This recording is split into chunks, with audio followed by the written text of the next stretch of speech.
Merci. Xavier Palušević. Merci, Monsieur le Président. Monsieur le Ministre, je pense que nous sommes quasiment tous satisfaits de ce projet de loi relatif à la lutte contre la fraude, qu'elle soit fiscale, sociale et douanière. Nous pouvons bien évidemment débattre du fond au moment venu, mais il est important de rappeler l'avènement même de ce projet de loi. La fraude ne cesse de monter de manière significative en France et plus largement en Europe, représentant près de 1 milliard de pertes budgétaires liées à l'évasion fiscale et à l'évitement fiscal par an pour les 27 plus 1 États membres de l'Union européenne.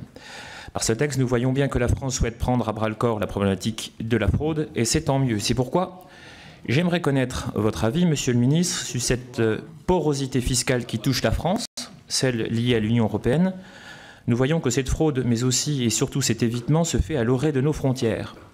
Élu dans une circonscription qui jouxte les frontières belges et luxembourgeoises, comme vous le savez, ayant travaillé 18 années dans une banque à Luxembourg, je peux bien évidemment prendre l'exemple de ce pays où de nombreuses sociétés vont s'y implanter essentiellement pour des raisons pécuniaires, même s'il ne s'agit pas pour autant de pirates, comme le disait tout à l'heure le député Dufresne.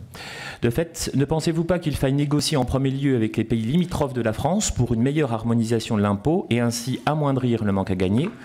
Nos territoires frontaliers sont de véritables laboratoires européens et il est selon moi urgent de s'y intéresser de plus près, car au-delà des frontières physiques, il existe bel et bien des frontières fiscales invisibles. Je vous remercie.